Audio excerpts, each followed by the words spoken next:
Okay, so there's different types of emotion, though, and some of the emotions are primitive, they're hardwired, okay? These are we're born with. Like, you don't have to teach a child to be afraid of snakes. You don't have to teach someone to be afraid of heights.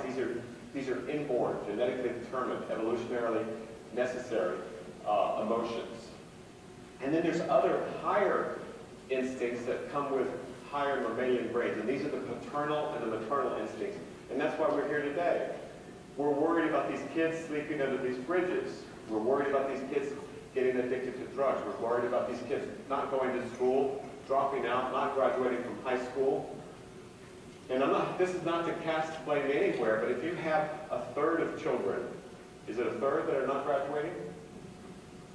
Then you have to ask yourself, are we talking about a school, or are we talking about some kind of filtering device to filter out a third of the kids? I mean, there's many, many ways to look at it. I don't have the answers to those particular questions. I'm not going to address particular programs. I'm here as a cognitive neuroscientist to explain to you what the substrate is so we can think about the problem in better ways. Because in my professional career, which has been going on for some time now, I've seen thousands of programs. The secret to the ones that work is really quite simple. They care about the child.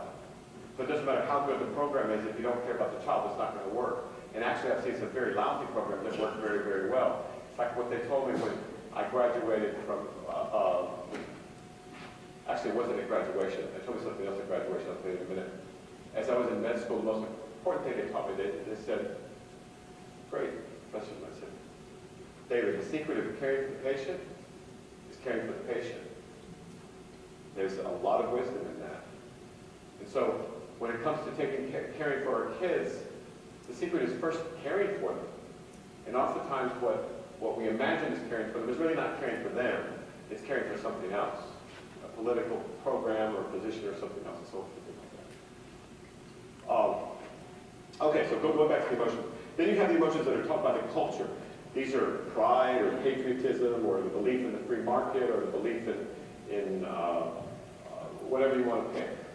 The belief in union membership, whatever you want. These are taught. And so you can evoke emotions by playing certain songs or showing a flag or showing an emblem.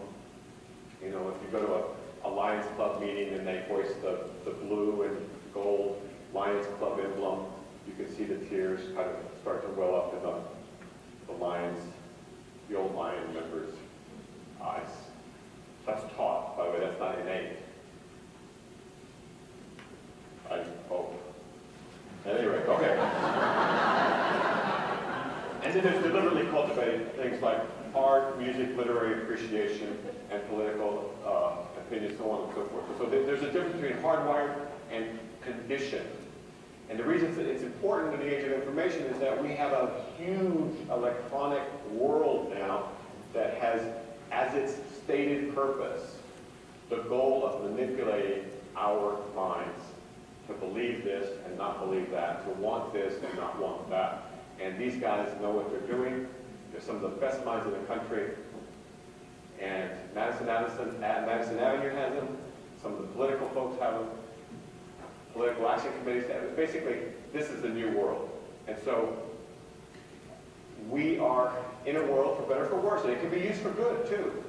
We have the power of conditioning minds beyond their wildest imagination, even 100 years ago.